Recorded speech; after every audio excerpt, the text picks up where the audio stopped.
you say nobody did anything wrong. And I think that's true of the characters. Mm-hmm. I'm not sure it's true of the storytellers, because I think they could have told this story and got at the interesting questions that are genuinely interesting without having him have sex with a grown-ass adult. What others might deem stupid shit, you know matters. You know it's worth talking and thinking about, and so do we. We're sisters Tracie and Emily, collectively known as the Guy Girls. Every week, we take turns rewatching, researching, and reconsidering beloved media and sharing what we learn. Come overthink with us, and if you get value from the show, please consider supporting us. You can become a patron on Patreon or send us a one-time tip through Ko-fi. Both links are in the show notes. And thanks. I'm Tracie Guy Decker, and you're listening to Deep Thoughts About Stupid Shit, because pop culture is still culture, and shouldn't you know what's in your head? On today's episode, I'll be talking about the 1988 Penny Marshall film, Big, starring Tom Hanks, with my sister, Emily Guy Birkin, and with you. Let's dive in.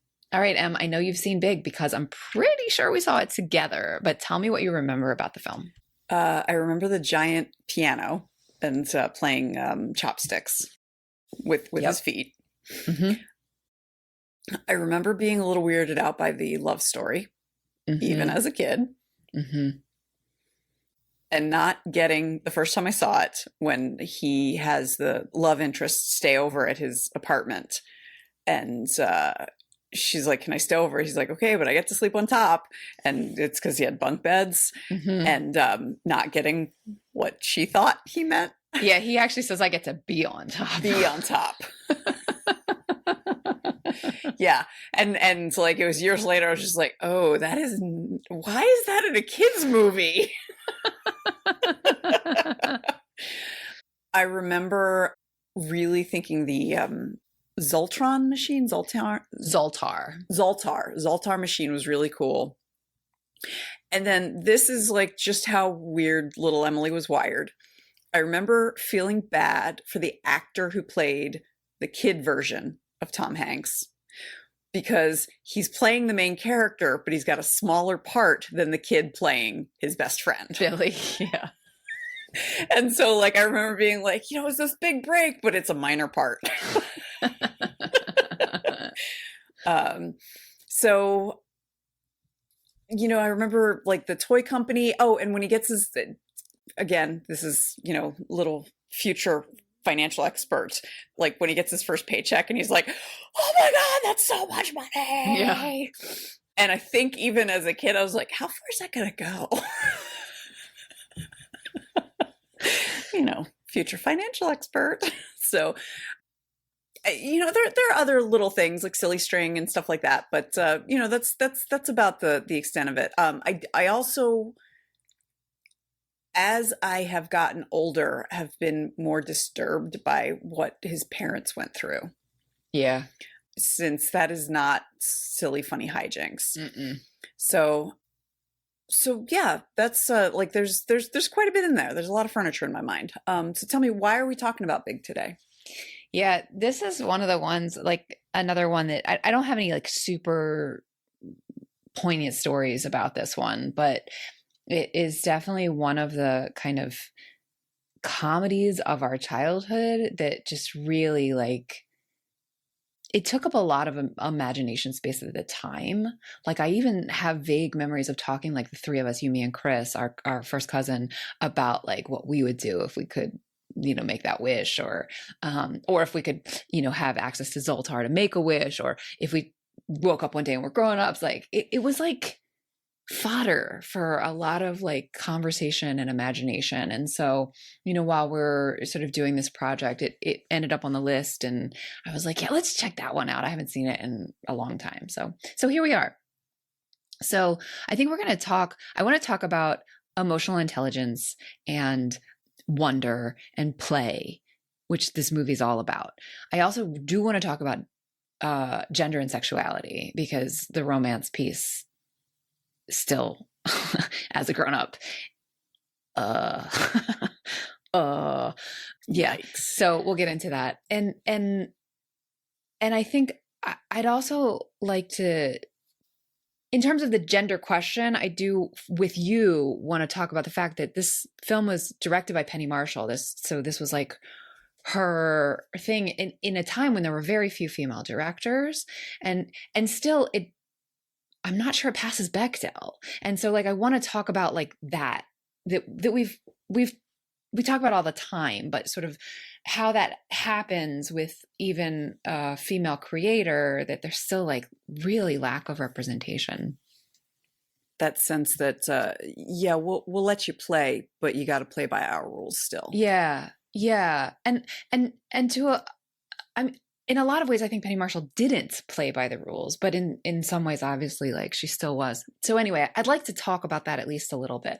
But those are the big things that I want to talk about, is sort of like maturity, emotional maturity, and maturity in general. Like what is it that we think it means to be an adult? Because that's fundamentally, I think, what this movie is asking. And gender, sexuality, you know, as it plays out in this film, and relationships, well, we'll get there. And then about sort of the role of Penny Marshall as a prominent female director when there weren't very many. And still, this film, I'm not sure, passes Bechdel. So, but before we get there, let me give a plot synopsis, which I think maybe I can actually do more quickly.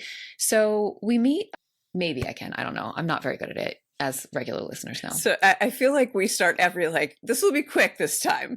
Yeah. And every time it's just like 30-minute mark. 3 hours later. Like my synopsis is longer than the actual movie. So, okay.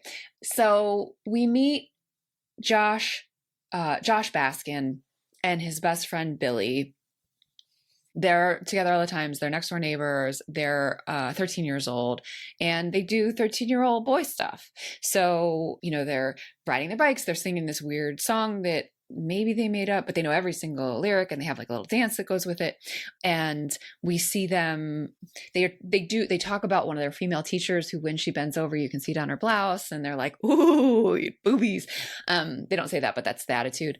And then we see them kind of admire a young girl their age, or maybe a year older, whose name I don't remember, but it doesn't matter. She's got a side pony. She's very 1980s. And she greets Josh, and he's like dumbstruck and can't say hello. So, you know, we sort of see that like boyish, like interest in girls, but still very much at arm's length. And then at a carnival, Josh is there with his parents and his baby sister, and he sees the girl, the side pony girl, and in line for a scary, not a roller coaster, but a ride that would make me throw up. And it's a scary one. And he says, I want to go on this one, because he sees the girl. And his parents are like, are you sure? And he's like, yeah, I want to go on this one. And so they're like, okay. And they give him the tickets, and they say, we'll meet at the Ferris wheel in 30 minutes. So he like pushes his way to the up the line to be next to her. And she's like, oh, hey, Josh, and whatever, they're talking. And then another boy comes up who can drive. So an older boy. They get to the front of the line, and Josh can't get on the ride because you have to be this tall to ride, and he's not tall enough. So he is dejected. And I think, to the film's credit, to Penny Marshall's credit, the two older kids are not cruel. Like, they actually are very kind, like they get on the ride anyway. They don't like not go because Josh can't, but at no point do they make fun of him or in any way kind of belittle him. So I think that's really, like, I want to highlight that, because I think in the hands of a different director, he would have been demeaned by the people. So the circumstance makes him feel bad about himself, but the other people with him do not. They're sort of like, oh, too bad, we'll catch up with you later. Like, but in no way like, here, too little, like none of that. Yeah. So, that's a really interesting counterpoint. I've been thinking a lot about Goonies, which we talked about recently, and like how the bullies are just over the top cartoonish. Yep. And that's exactly, actually thinking about Goonies, I think, is why it stood out to me that these other kids were not at all cruel to Josh. So, but he's totally dejected because this girl he had a crush on, like, he looked diminished, quite literally, in her eyes, because he couldn't get on. And like, he tried to argue with the carnival ride guy, and he was like, I don't make the rules, you know? Anyway, so he walks away dejected, and the camera sort of follows him through this like like outdoor arcade with the carnival where kids are playing lots of video games until he's face to face with the Zoltar machine, which is this fortune teller. So, and he's intrigued by it. You stick a quarter in the top and then you have to direct this like sort of ramp to put it in Zoltar's mouth. His mouth is opening and closing. His eyes are red. It's like a torso of a human. And then different things light up to tell you what to do. So then you make a wish and then you press the button. And if the quarter goes into his mouth, then your wish is granted. He says, I wish I were big. That's his wish. He realizes that the machine isn't even plugged in, but it was lighting up. Whatever. He goes home, goes to sleep. And then in the morning, his mom is like calling for him, this time to get up, it's time to go to school. She's making breakfast. And we see these legs like drop over the side of the bunk bed. And they're an adult man's legs, and it's Tom Hanks. And so it's Tom Hanks wearing these like 12-year-old boys underwear with like pictures on it. Oh my goodness. I laughed out loud in this movie multiple times. So Hanks does an amazing job, like embodying a 12-year-old boy, realizing he's in the body of a 32-year-old man or whatever, and like looking in the mirror and like feeling his face and like looking at his body and the chest hair, like opening the waistband of the underpants a little bit. It's so funny. Anyway, so he goes into his dad's room and he gets, actually a very funny scene where he's trying to put on the 12-year-old boy's pants and falls over. Or 13. Anyway, so he puts on his dad's clothes and he goes and he rides back to where the carnival was the night before to try and find the Zoltar, and it has been totally packed up. So there's nothing. There's no Zoltar. There's just detritus on the field overlooking the river. I guess it's the Brooklyn Bridge maybe in the background. Anyway, like, oh shit, there's nothing he can do. So he rides back home and he comes in the house and his mom is, doing something at the house. And she's like, who are you? What are you doing here? And she's freaking the fuck out from this like man who just walked into her house.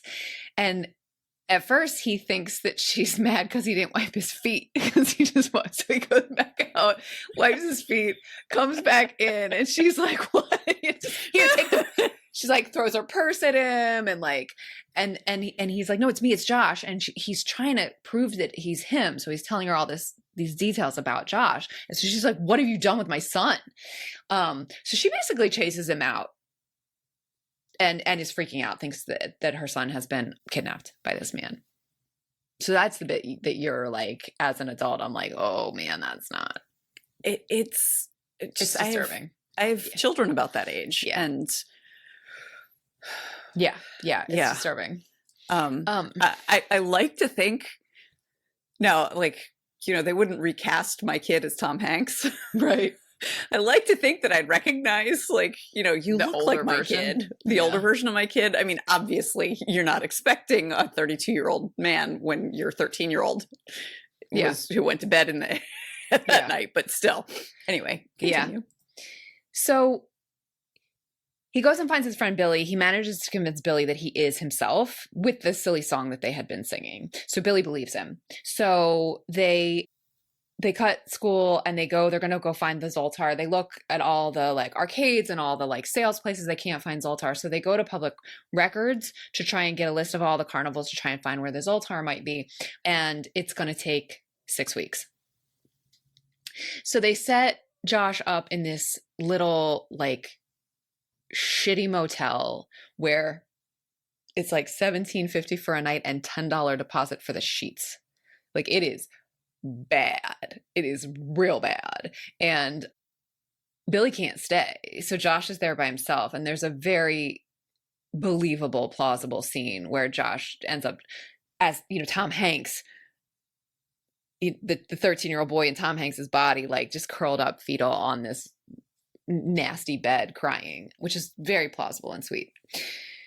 So they decide he needs to get a job. He gets a job as a computer operator, which is basically like data entry at a toy company. And John Lovitz is his cubicle mate and is like gives him a tip that that woman, all you got to do is say hi to her and she'll wrap her legs around you so tight you'll be screaming for mercy or something like that. And Josh is like, okay, I'll be sure to stay away from her then.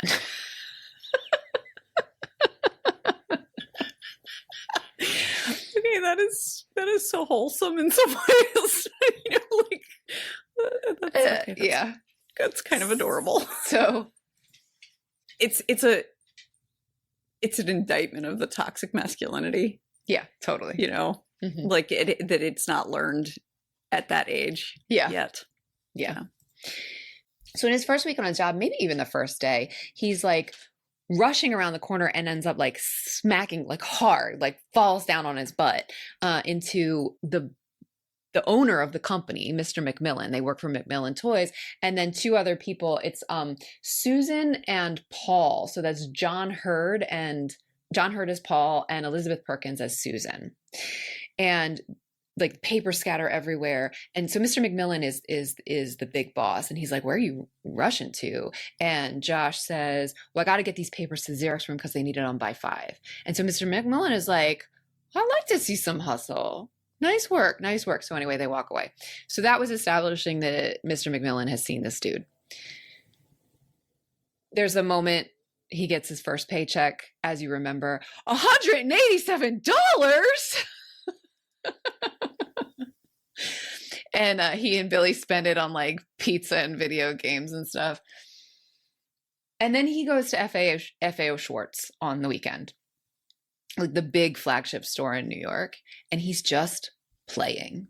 So we see him playing, I guess, laser tag with another kid who he doesn't know, because we see like while they're playing together, like, what's your name? I'm John. What's your name? John. You know, so they're playing. So the other kid gets him with the laser tag with the gun, and he does this big dramatic death where he's like laying on the floor, like twitching. And Mr. McMillan comes over and is like, don't you work for me? And he's like, yes, I do. So he gets up, and McMillan and Josh are now walking through FAO Schwartz, and Josh is like telling him about the toys he likes and he doesn't like and why he likes them and things that changed and why he didn't like the change and blah, blah, blah. Like basically just showing that he gets toys. And McMillan is clearly impressed. And then they're talking and they walk and step accidentally on that giant piano that you remember. And Josh is like, neat. And he tosses the bag he's been carrying so he can like play more easily on the piano and starts doing the one hand of Heart and Soul. And McMillan says, oh, did you take piano lessons? Me too. And so he gets on the piano and does the other hand for Heart and Soul. And then they do chopsticks together, and they're having a great time, and all these people gather around and are watching, and they just have a really good time together. That is a magical scene. It is a magical scene. So because of that encounter at FAO Schwartz, McMillan promotes him to like VP of innovation or something. That's not what it is, but it's something like that, like a made up title where basically his job is just to play with toys and tell them what he thinks about them. Paul and Susan, who we now see are actually together, because we see them eating breakfast together in their pajamas at one of their apartments, are like, who the hell is this guy? You know, like, where did he come from? We see an important scene where they're in a meeting where Paul is presenting a new product, and he's got all kinds of data about like tests and markets and blah, blah, blah, about a building that transforms into a robot. And Josh is there playing with it, and like the arms come off and he's like, whatever. And while Paul is doing his like very important presentation, Paul gets to the end of his presentation and says, does anybody have any questions? And Josh is like, I don't get it. What's fun about a building? Like if we're going to make a robot turn into something, it should be, I don't know, like a bug, like a prehistoric bug with like big pincers and stuff. And like Paul feels totally humiliated by this and thinks that Josh did it on purpose in sort of a like passive aggressive, sort of take him down, humiliate him kind of way. Toxic masculinity. Exactly. Yeah. Which in fact, Josh was just like, I mean, what's fun about a building? It just stands there. So there's that rivalry we see kind of playing out in the background. Meanwhile, there's just a number of things. There's like a big party. Josh rents this ridiculous tuxedo with rhinestones all over it. Oh, that's right. And he has the tiny corn, like yes, he eats it like corn on the cob. Yes, he's at this party and he's doing the most eating from the buffet in the most ridiculous ways, including like the little corn like from Chinese food that he tries to eat, like because he's never seen it before. Never seen it before. And then Susan comes over and she is intrigued by him. Like she doesn't like.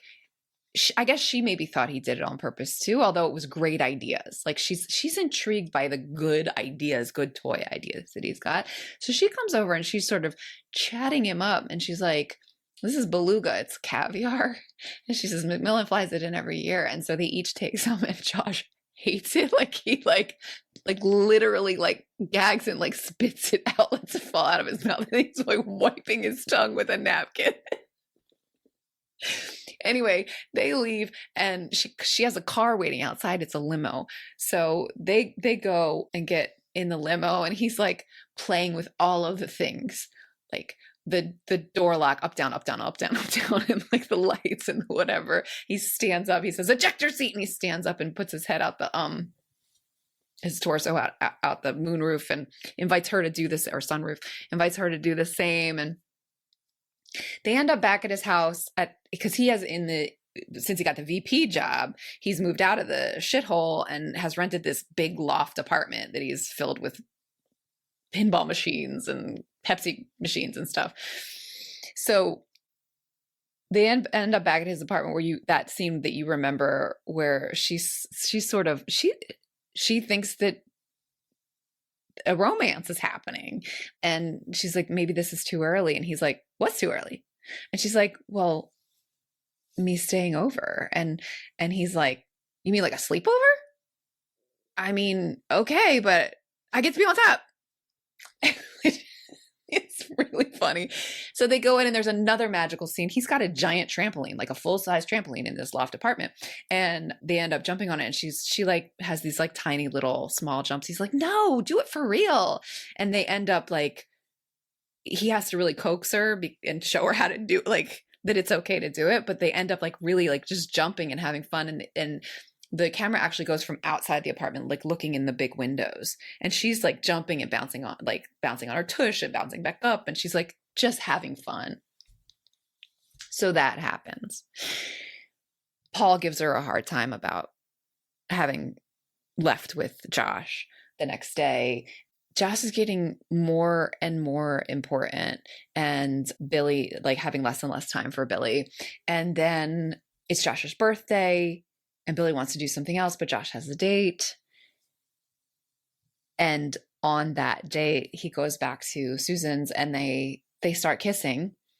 She takes her blouse off and we see him sort of touch her boob and kiss her again. And the scene cuts, but then the next morning he's walking into work like standing up very tall and wearing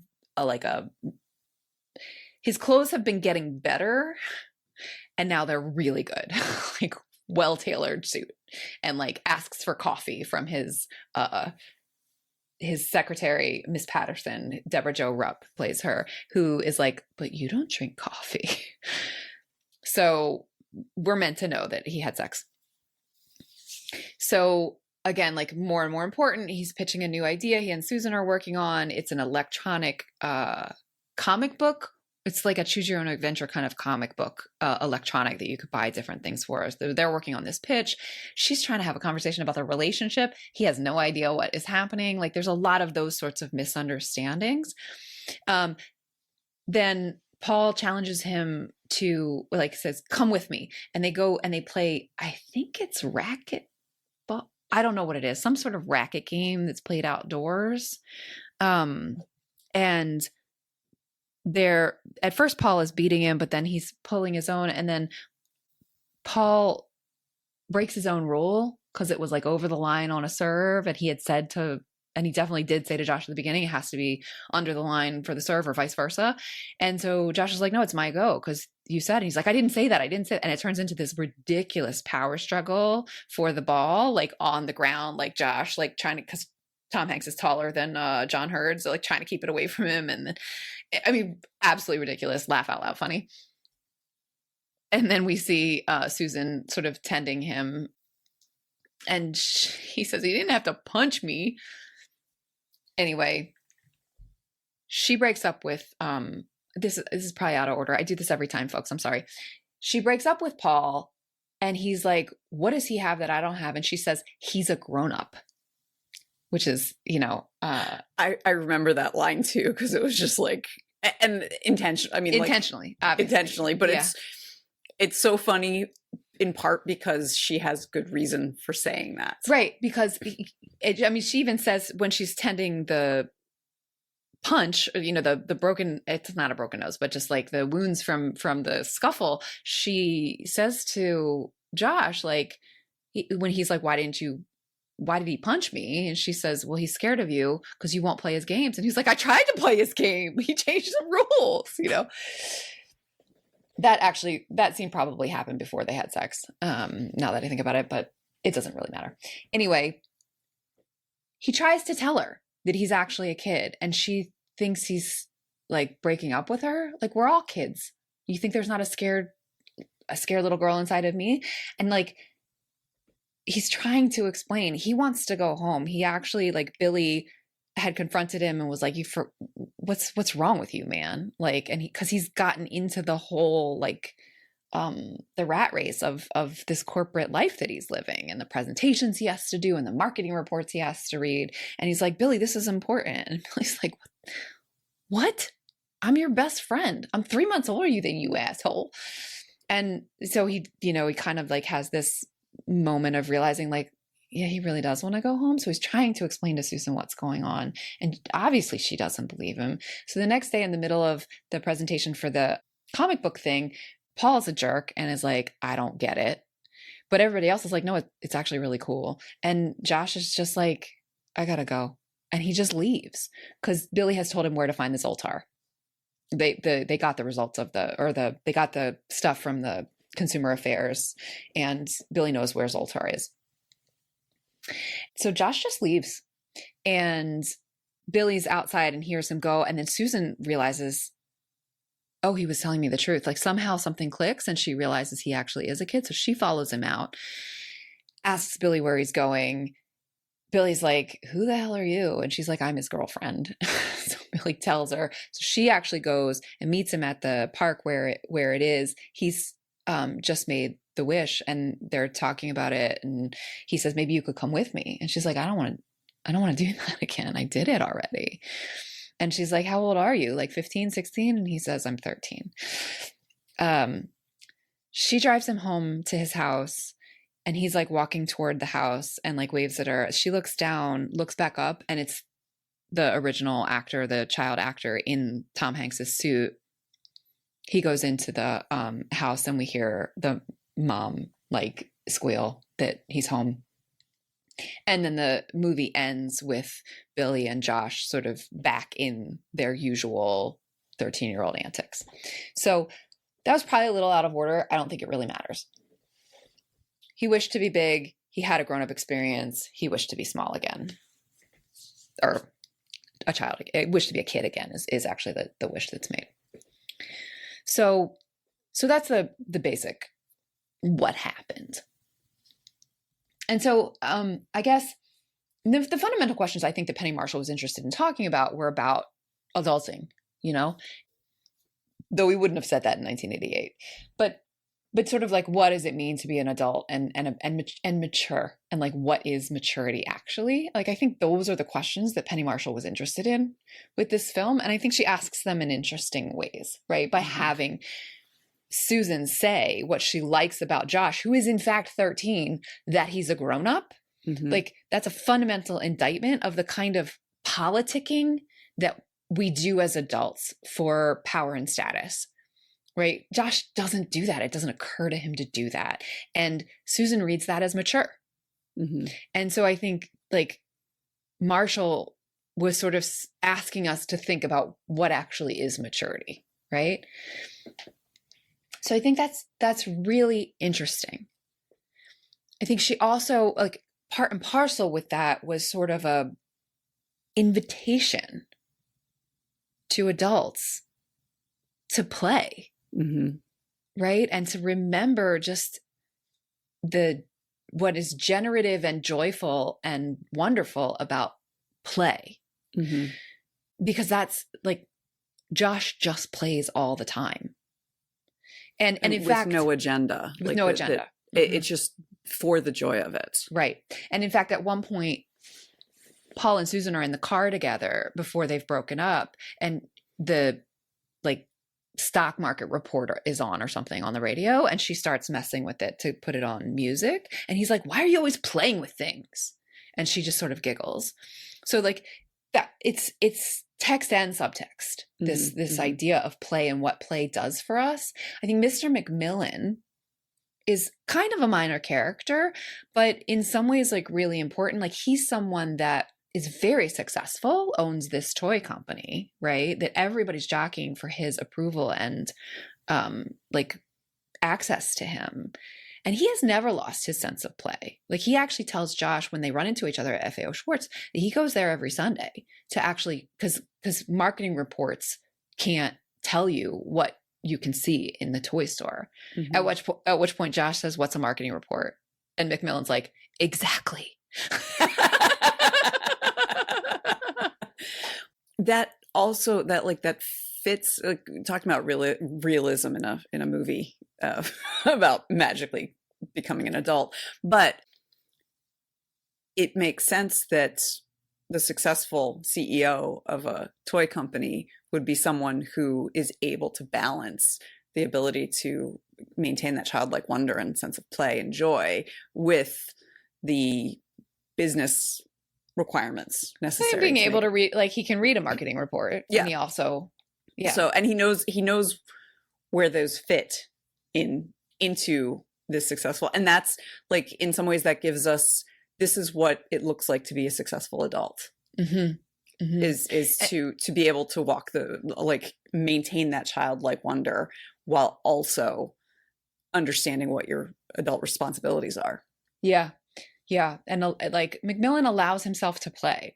Mm-hmm. He also recognizes the value in Josh's play, which I think, so that piece of the text and subtext of this movie, I think remains like really powerful. Like it still reads relevant and poignant and real to me. Well, and there's a reason why the scene on the piano is famous. Like it's included in, when they'll have I can't remember, but there are like those top 20 iconic scenes of the 20th century and stuff. Yeah. Yeah. And so there's a reason for that, because it's just delightful. And same with when they're jumping on the trampoline, which I hadn't remembered until you mentioned it, but it's a similar sort of that just, that's what it is to be human. That's what we do. We play. Mm-hmm. Yeah. So that piece of it still really holds up. We're just looking at a different mode of adulting, a way of adulting that doesn't preclude childing sometimes. Well, it doesn't stifle or deny the little girl inside, that Susan talks about. Yeah, it doesn't stifle or deny the child inside that's like, I don't want to listen to the Dow Jones report. Right. When it goes into the romance piece, it gives me the ick, as in 2025. So let me lay that out a little bit more. So, I mean, initially it's really unclear why Susan is interested in him. I mean, he has good ideas, but from her perspective, he reads as just kooky. I mean, today we would probably say neurodivergent in some way. 'Cause he just doesn't get social cues and just behaves just bizarrely. So the fact that she remains sort of romantically interested in him, doesn't speak well to Susan in the beginning. And then he's just really honest, though has a hard time talking about his feelings. When she's like, "What are we even doing here?" He's like, hanging out, working on this report. What do you mean? And she's like, "Well, how do you feel about all this?" And he's like, "What? Oh, what?" And she's like, Me? How do you feel about me? And he kind of like smacks her with the comic book and like laughs and then like tackles her and kisses her. And like, it's childish, which is part of the point. Mm-hmm. She finds it charming, but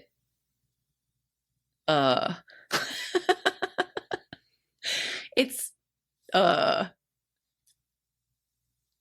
I mean, I guess is what you get when you date a 13-year-old boy. To her credit, she didn't know. She didn't know. She didn't know.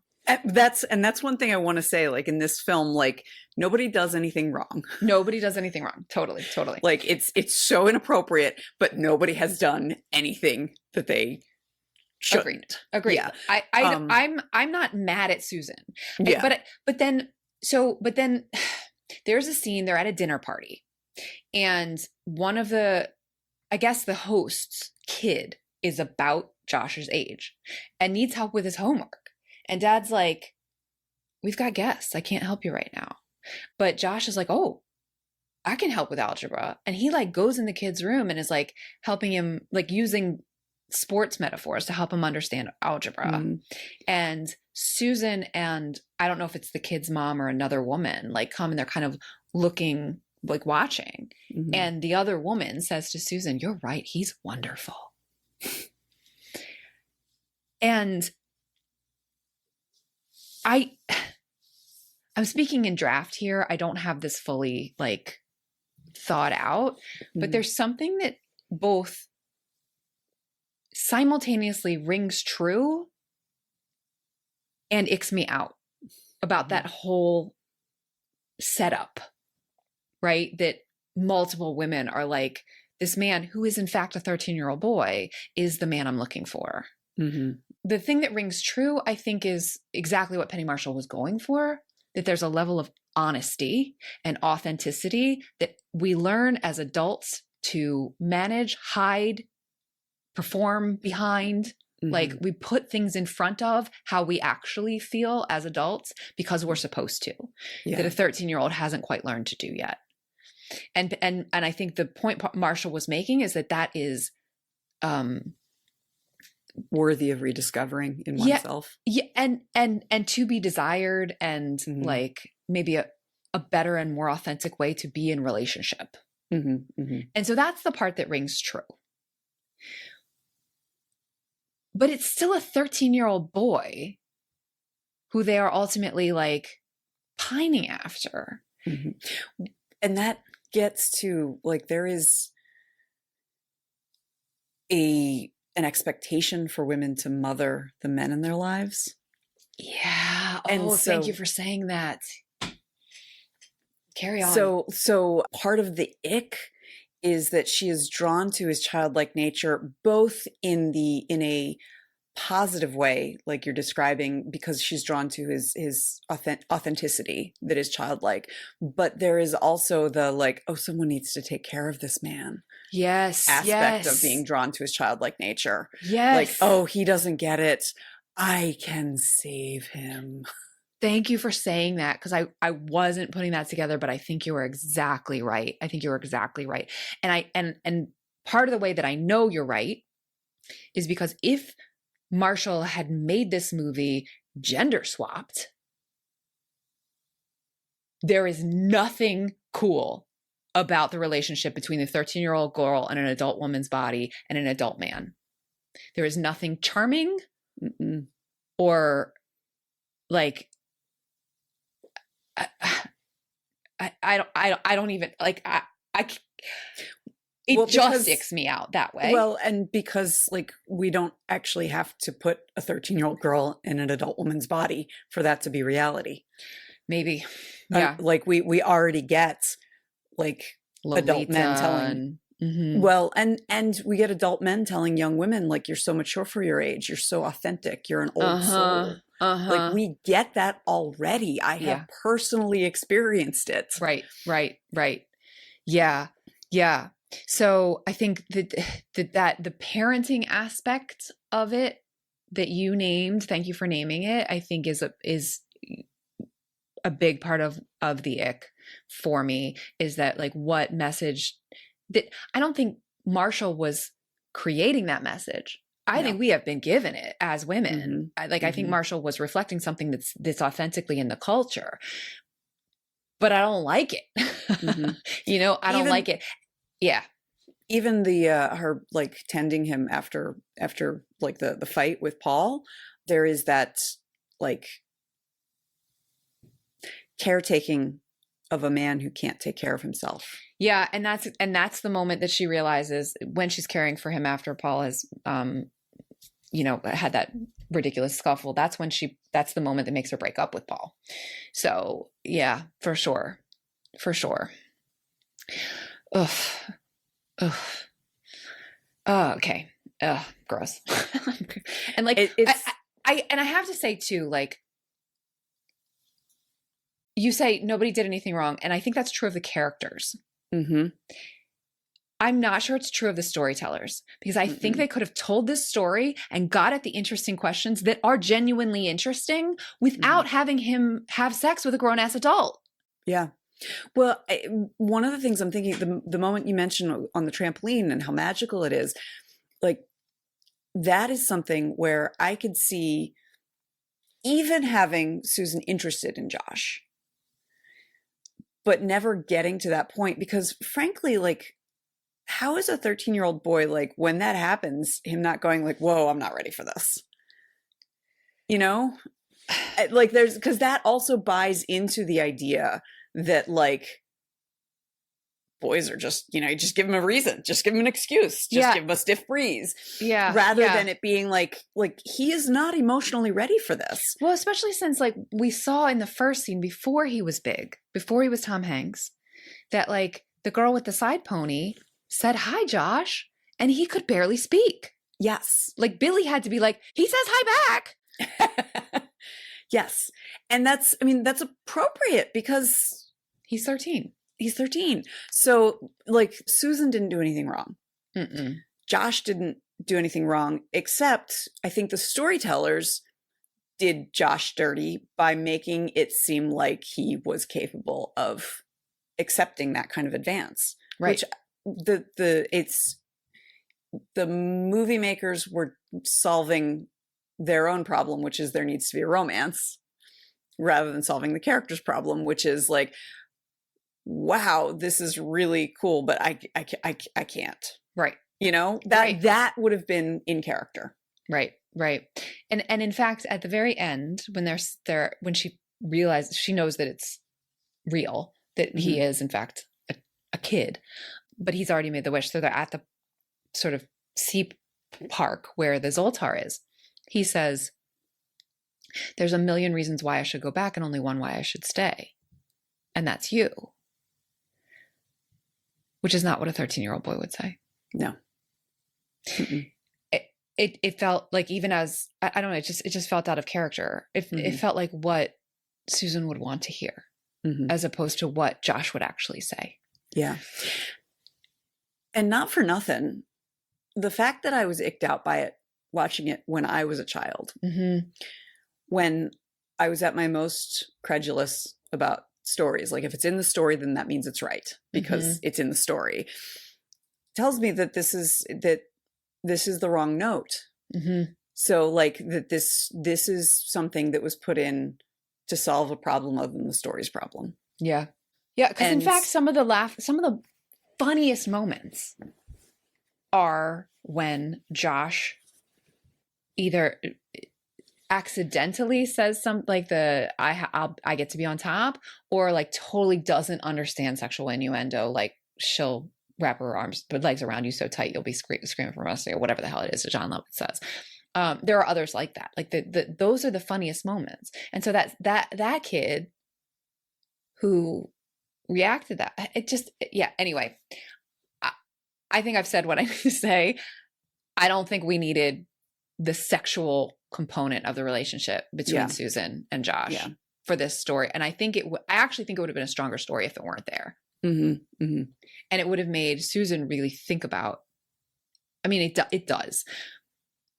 As it stands, it makes her really think about what it is that, she needs and wants. But I think it would have been even more compelling for her to really think about herself and her relationships with men. I mean, she's got a hard row to hoe professionally. Like, she's a high achiever. She's the only woman in the room in like there's this another sort of, much like Mr. Mom, like another sort of smoky war room where they're talking about new products, and she's maybe one of two, but the only one who gets any lines in the movie for sure in the room. And in fact, and she works really, really hard. In fact, at the party, she goes up to Mr. McMillan and starts to like try and engage him in like shop talk. And he's like, Susan, have a drink. Just relax. It's a party. So the play that Josh brings into her life is important and significant for her mental health. And we didn't need the sexual romantic component for that to be the case. Well, I also can remember, not the first time I saw it, but at some point when I saw it in my teens, I think, thinking about what this will do to her reputation. Well, she already had a reputation. I mean, like Paul says something about how Josh is just one more link in the chain, and maybe that's why. Like he lists like 3 or 4 other men that she slept with, and so like that is completely unreasonable and unfair. But that is the world, especially in 1988. But I mean, hell, it's the world now. People claim that Kamala Harris had to quote unquote sleep her way to the top. Right. So that to me was also like an aspect of why this icked me out. And, you know, if we made like a follow-up movie about Susan, or like, you know, got to see her talk to her therapist or something like that, like maybe we could get to this place where she had sublimated all her play into her sexuality, you know? And so, you know, like there's some interesting stuff there. There's some very interesting stuff there that I think could make a fascinating examination of what it means to be a high achieving woman in the 80s. Yeah. Yes. And you know, I'm thinking about the TV show Rivals that's newish right now. It's on Disney Plus. That's the one where David Tennant plays a TV exec in Britain. Oh, yeah. And it's based on a book written around in the 80s, wasn't it? Yeah. And it's set in the 80s. Yeah. And there's a high achieving woman who sleeps with lots of important men in that. So I think there's some there that's not just the movie makers like doing Susan dirty. Like I think there is sort of a cultural something there. Yeah. I think based on I was a child in the 80s. I don't actually know, but based on other sort of pop culture that, you know, I think is kind of reflecting at least a way. Not that those women aren't also very talented, but like you use the tools in your toolbox kind of a thing. So, yes, all of those things. We've been talking for a minute. I do want to make sure that we have some time to talk about sort of the movie makers, like the critique that we're giving right now of the actual story elements based on the questions that Penny Marshall was asking. I want to talk about the fact that it was Penny Marshall asking them, right? The fact that, when I think about the Bechdel test, so I asked the first question, are there at least 2 named female characters? There are, because Miss Patterson, the secretary, and Susan. And then the mom. Mrs. Baskin. Yeah. So at least those 3. And there are others too, because Side Pony has a name. I don't remember her name, but she had one. So there are more than one named female characters, but I don't know that they ever speak to each other. That any of them ever speak to each other. So it doesn't pass Bechdel. And we've got this like badass female director in Penny Marshall, like who goes on to make League of Their Own with Tom Hanks again. Which needs to be on our list if it's not. Yeah, agreed. And so like, I don't know if there's more to say about it than like, I didn't take the time to like see if there's any kind of documentary or like oral history evidence of like if she had pressure to push sex and romance into this film. I don't know. So I'll start with that. I suspect and like later in her career, after she'd been successful, she was able to say no to that on League of Their Own, right? There is no romance. Like you expect it between the Tom Hanks and the Gina Davis characters, but it doesn't happen. And I think that's because Penny Marshall was like, no, that's not the story I'm telling. I don't want to tell that story. And this earlier stage in her career, maybe she wasn't able to push back hard enough against the producers or the people who are reading the marketing report saying like, it has to be a romance. Yeah. It's question for you. Who wrote it? Did Penny Marshall write it, or? It was written by Gary Ross and Anne Spielberg. Okay. So another aspect of this that I am curious about, and you probably don't know, and this is all speculation, but the thing that disturbs me about him being away from his parents for 6 weeks and them being like so terrified and heartbroken. Right. We see it a little bit. Not a huge amount, but he calls, doesn't he? He calls. Yeah, he calls and talks to his mom, and like she wants proof that he's okay. And he says, well, ask me something that only he would know. And she says, ask him what I sang to him when he was little. And he says, he has this like deer in the headlights look, and he's like, don't you want to ask him something else? I don't remember. Yeah. Don't they end up singing together on the phone or something? Not exactly. He says, oh, I got it. And he starts singing Memories. Okay. And she cries. So he's singing Memories into the into the handset at work. Like John Lovitz is like looking, that's right, like side-eyeing him. Yeah. And Mrs. Baskin is crying. So the reason I bring that up is I wonder if this had been in the hands of a male director, if we would have had those scenes, if we would have just like skipped over. Just not worried about what their parents. Just not worried about like what mom's gone through for those 6 weeks. No idea. This is entirely speculation. But that is something that, Josh is having this adventure, and, it's scary and angsty and terrifying in some ways, but in a lot of ways, it's wonderful. It's, he's learning about himself. He's learning about the world. He's designing toys. Well, meanwhile, like his parents are going through the worst possible thing that a parent can go through. Yeah. And, that acknowledgement of it, even though it's played for laughs, is, I feel like, important, because children aren't just children. Children are part of a family unit. They have parents, they have guardians, they have adults who care about them, and like, we never see like, there's no, is his face on like a milk carton, or? Yes, we do see that. Okay. Do we know what like is going on with his school, if they're worried about it? No. And like at the end, you say that he and Billy are back together doing their thing, but like,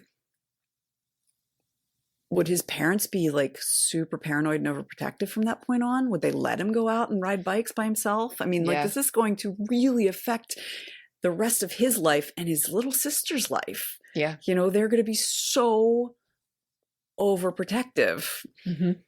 Anyway, like, it's a silly movie. Yeah. But there's a reality underneath of it that I imagine like dad watching it with us, who was so overprotective. Yeah. Like that had to have killed him, even as he was like enjoying the silliness and like having fun watching Tom Hanks do amazing physical comedy, which I know he had a huge amount of respect for. Yeah. And that's just something like, as you like, there's this thing about the media doesn't change. You do. You do. Yeah, totally. But even as a kid, I remember feeling bad for his mom. Yeah. Well, I think we're meant to, because there's a scene where Billy and the mom end up talking like across the windows, the way he used to talk with Josh, because mom is in Josh's room, just sort of sad. And and Billy really feels for her too. I mean, he knows the truth, but so he tries to comfort her, like, and she's like, he had a birthday, and Billy's like, I know. He's going to be back real soon. Yeah. So there's that is intentional on the part of the movie makers. We are actually Yeah. meant to have a great deal of sympathy and empathy for Mrs. Baskin. And I could imagine a movie with a male director just skipping over that. Yeah, Just agreed. just do the fun. Yeah, agreed. But Agreed. you know, he had a birthday, so I have a tradition. I take a picture of my kid, both of my kids, at exactly the moment they were born. Mm-hmm. Every year. It started by accident. With my eldest, I happened to be up. He was born at 6:12 a.m. I happened to be up early on his first birthday, so I took a picture, and then it was a tradition. And like, it makes my heart clutch to think about the first year that we won't be together when he's in college, and I'll have to be like, you have to get up early and take a selfie. Right. So you know that is it hurts. Yeah. It hurts to think about. And like, good for the movie that it lets you see that hurt. Yeah. Yeah. Yeah. So, well, those were the things that I wanted to talk about. I'll just say before I do the synopsis, you said it, but I'll reiterate, like, Tom Hanks doing 13-year-old boy is so delightful. It's fun and funny, and you just I believed it. Like, he acted his face off. And I believed it. Like, the physical comedy of, like, in the very beginning, him trying to put on the 13-year-old's pants and like falling over, but also in his face as he like as he reacts to things, you know, $187. And, you know, and the beluga caviar, it's hilarious. Like, I laughed out loud so many times, really, really funny. And interestingly, the pacing feels very slow for 2025. Both are true, which is really interesting. So let me see if I can kind of. Before you, this is one of the movies that has caused me to reflect that there is far less body swapping in adulthood than I was led to believe. Agreed. Yeah. From our childhood, I thought it was going to be like, you know, at least once a year. Yeah. and the reason why I bring it up now is because a lot of it is like the acting, of like people like Tom Hanks and like just master actors who like sold it. Yeah. Made me think this has got to happen. I mean, obviously Tom Hanks knows how to do this because it's happened to him. Yeah, totally. I'm with you. Yeah. All right. So just wanted to put that out there. Thank you. Yeah. So I think the core of what's interesting and delightful about this movie is the questions that Penny Marshall and whoever the writers are that I named, Gary Ross and Ann Spielberg. Yeah. Penny Marshall, Gary Ross, and Spielberg, thank you for remembering their names, were asking about maturity and adulthood, and like the fact that adulthood and play don't have to be mutually exclusive.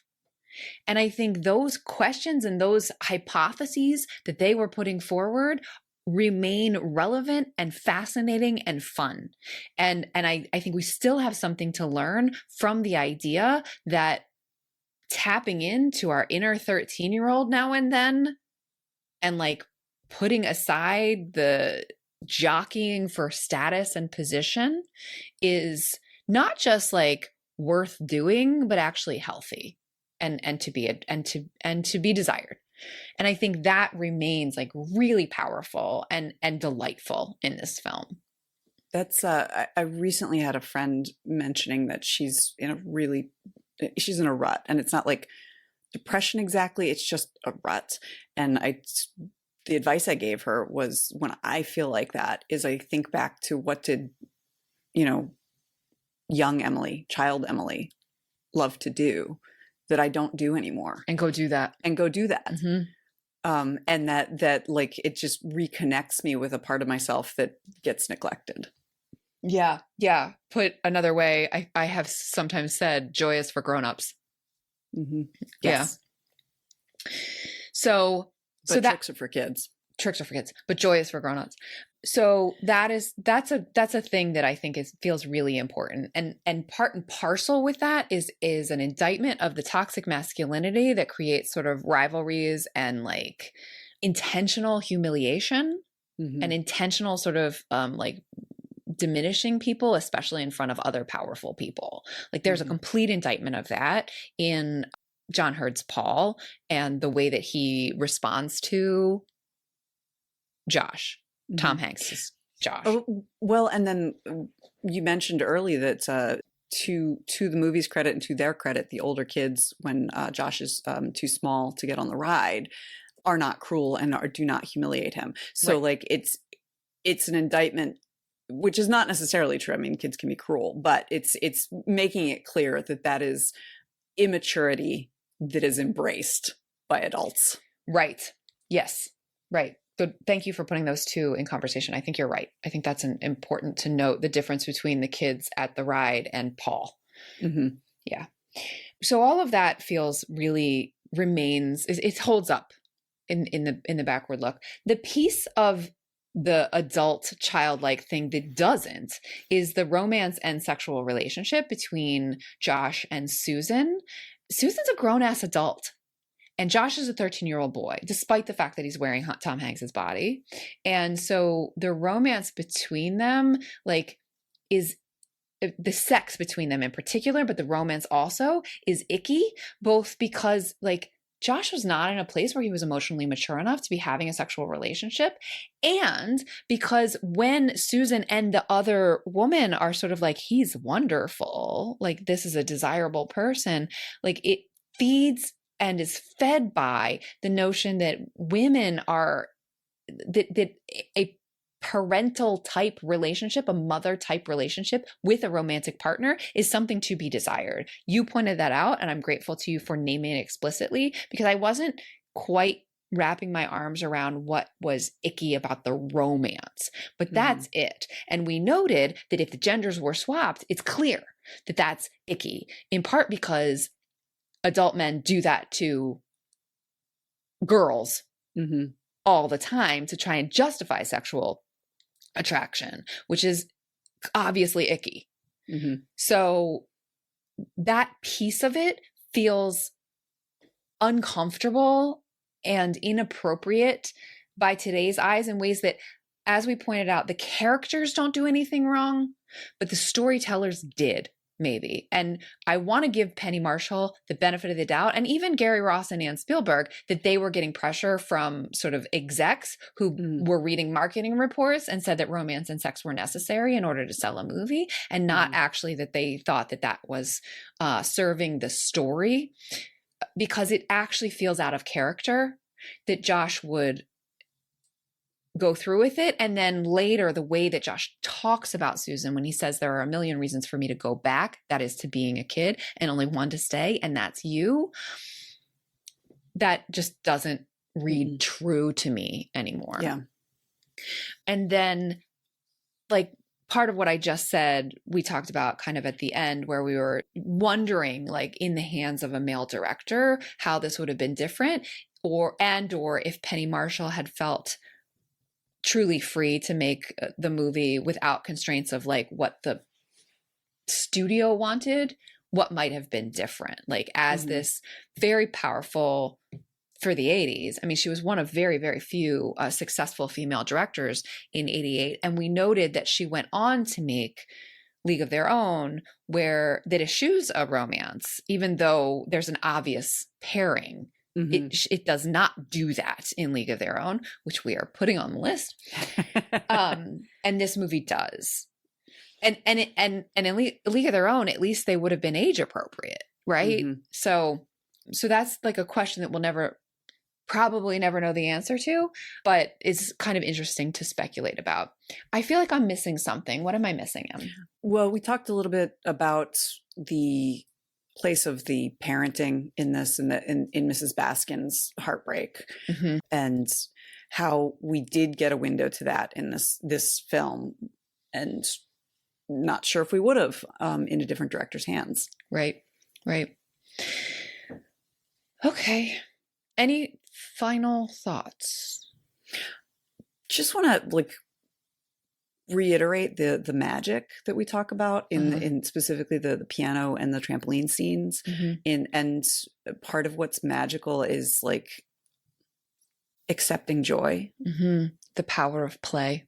Yeah. Which is something that, it is so easy to forget.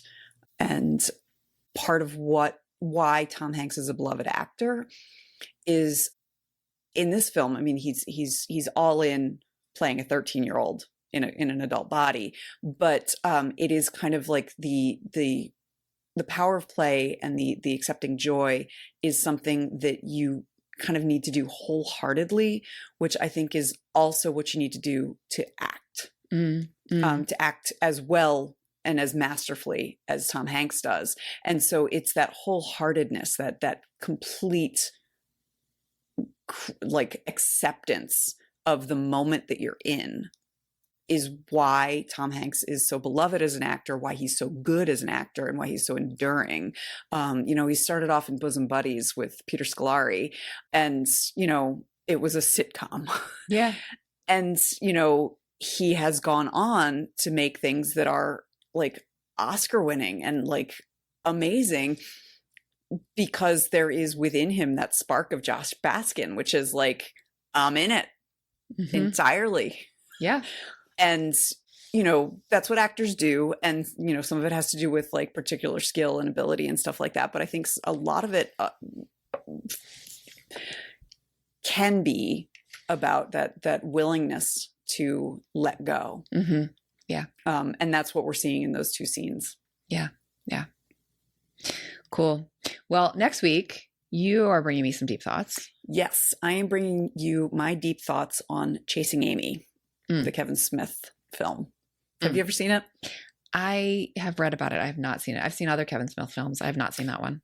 This is this film, and then the film In and Out are the two films that I now look back, go, oh, I should have known I was neurodivergent.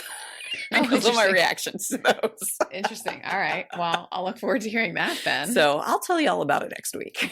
Sounds great. See you then. See you then. Do you like stickers? Sure, we all do. If you head over to guygirlsmedia.com/sign up and share your address with us, we'll send you a sticker. It really is that easy. But don't wait. There's a limited quantity. Thanks for listening. Our theme music is Professor Umlaut by Kevin MacLeod from Incompetech.com. Find full music credits in the show notes. Until next time, remember, pop culture is still culture. And shouldn't you know what's in your head?